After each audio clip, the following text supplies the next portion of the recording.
Greetings, Helldivers! In just 3 days we are getting a full reveal of the Warhammer collab warband, and I guess that's the perfect timing to take a look at our democratic bolter, which is Jar-5 Dominator. And in fact, this one is my favorite primary weapon. Let's go! The ammo of the Dominator deals 275 damage with 90 durable damage and medium armor penetration. It's a jet-propelled ammunition, so it has 0 drag factor, aka no damage fall off on the distance, as well as high stagger force and the push force, standing at 35 and 15 each. The gun itself has 15 capacity with 6 per max, and its ergonomics are on the lower side, being just 30. The Dominator has a semi-auto mode and a burst mode, but for the love of liberty, do not use the burst mode, unless you don't want to have any control over your gun. For the customization, I am running it with the 4x scope and the angled foregrip to help a little bit with ergonomics, but if you want to maximize the ergonomics, you should be using not only the angled foregrip, but also iron sights. The Dominator is exactly like a bolter. It's a simple gun that hits like a tank. It has power to kill most of the enemies that are not heavies with maximum of just 5 shots, while also stopping them in their tracks because of the high stagger force. Although, if you are feeling precise, you can kill any enemy that isn't a heavy in just 2 shots max. The Dominator overall is probably the best primary for picking off the weak spots and fighting on long distances, because like I mentioned, it has no drag, but it also has no bullet drop. The bullet will be traveling in a straight line and dealing the same damage on any distance. By design, the Dominator is for the medium enemies, but in my opinion it's also good for the light enemies. Although that's gonna depend on if it's good enough for you, because yes, it has damage, yes, it has stagger force, and yes, it will overpenetrate the enemy if the enemy has armor value of 1, unarmored, but it's rather slow and doesn't have ammo economy for that. And for the heavies, it's just too slow to be realistic. While the Dominator is great at punching holes into the enemies and stopping them in their tracks, there are of course some cons because, well, it's not an exploding crossbow, which is simply too OP, don't worry. First off, we have the ergonomics, and as for me, with the angled foregrip on, it doesn't really matter, I don't have a problem with them, but for people that really like high ergonomics, it might not feel too good to handle this gun. And second of all, there is a high skill curve to shooting the moving enemies, especially the flying ones. And it's because of the very small velocity of the bullet, so you have to adjust your aim for the moving enemies on the distance, and it's especially annoying for the flying enemies, as flying enemies are quick and often maneuver around the same spot, so they are very hard to hit with something with not only better ergonomics but also very slow projectile. Let's get into the details, starting on the illuminate front, and the best thing here about the Dominator is ease of taking down the overseers, as they will take only 1 tap to the head or 3 well-placed shots to the torso. It's especially good against the normal overseers, as they tend to get close to you, while you can just say no and push them away and not let them hit you. The problematic one will be the elevated overseer. As I said, there is a big skill curve to hitting flying and fast moving enemies, and the only way to one-tap the elevated overseer is going for the head, as their jetpack on the back will require 2 shots. So realistically, you will be dealing with them with that free ammo and when they are pretty static. For the Voltless though, I like the Dominator, especially since the Voltless are the best example of overpenetration, because the Dominator can easily kill multiple of them with just single bullet. And you don't even have to go for the heads or for the legs, as it has enough damage to just rip through the torsos. The Watcher might be a little bit of a problem, but not really, because it's moving unless it's like spinning in the air, which sometimes happens, but only because of their build, as only to the center of mass you will one-tap them, and the horns will not be fatal if you destroy them.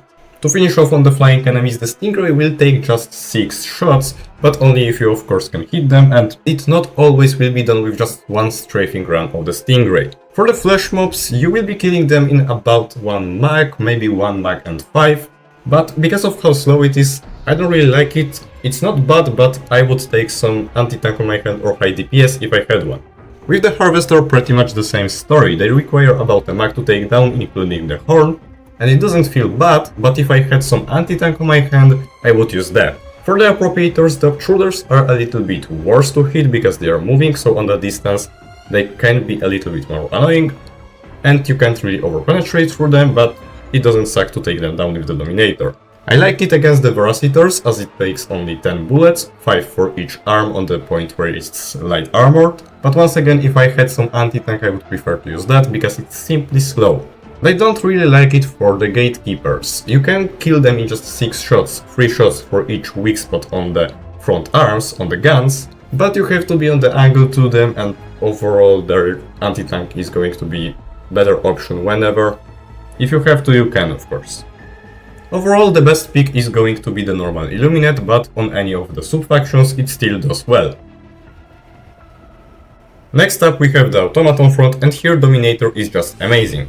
This front is packed with medium enemies and Dominator just shreds through medium enemies, but also on this front the battle happens in majority on medium to long distances, and Dominator, which doesn't lose damage on the distance, is just perfect for such job. Anything here that is on a heavy can be one-tapped by going for the weak spot, with exception of course of Agitator, because there you have to take down the helmet first. But either it's a Devastator, Cyborg or Rocket Strider, they all are going down with either the headshot or shooting the rocket down in case of the Scout Rocket Strider. But even if you are not feeling precise, you can just shred through all of them with 4 shots on the Devastators, Berserkers and Rocket Striders max, and 5 shots on the Cyborgs. Although the Agitator might be a little bit tricky because first off you have to destroy the armor, but below the armor you have the torso part which is a little bit more protected and has more health, so sometimes it might take 7 shots. When it comes to heavies, it's not like it takes too many shots to take them down, but it's just too slow, as they will rotate their weak spots away from you. It's also not ideal for going for the gunships, as they keep maneuvering around and it's just hard to hit the thruster enough times to take them down. Also worth mentioning is that when it comes to the radicals, you will be just stopping them dead in their tracks, not allowing them to get anywhere close, which can be dangerous, especially since they ragdoll you. Overall, even though this gun cannot do everything, because it doesn't really do well against the heavies because of how slow it is, it just shreds through most of the things on this front, so there is nothing to complain about, especially since it can one-tap anything. That isn't a heavy, of course. Lastly, for the Terminids, the best thing is going to be one or double tapping basically anything within the horde. Pouncers, Scavengers and Hunters are all obvious one-taps, but also Warriors are going to be one-tapped on the head, and Alpha Commanders, Bile Spewers and Hive Guards are all double tapped on the head. Worth noting is that the Alpha Commander is that one enemy which cannot be taken down with 5 shots on the body, as it will take 7 shots. Also, if you need to control the horde, you can just stagger them because you have the stagger force for it, which makes a very good job at fighting with the Stalkers and the Predator's train, which I would show you, but we don't have the Predator's train as of right now. To be honest, I miss them. Once again, not for heavies, and here it's not like it's okay, but overall not really for heavies here, and not for Shriekers, which obviously are flying and are very fast. So maybe it can sometimes get overwhelmed and it doesn't do everything, but just the pure power against most of the enemies makes it feel good here. Now for the equipment advisory section, the obvious one is going to be the Peak Physique if you mind the ergonomics, as it will boost the ergonomics, therefore helping you with them, Missile Pistol or the Warrant to help you with the flying enemies, and the Stalwart as a good source of the DPS. So that's it about the Democratic Bolter. It's my favorite weapon simply because of how powerful it is and how powerful it feels. It just sounds amazing and full of power when you shoot with it, you know? Anyways, I will be seeing you in the next one, in which one we will be talking about the reveal of the Warhammer Warband. See ya, Helldivers!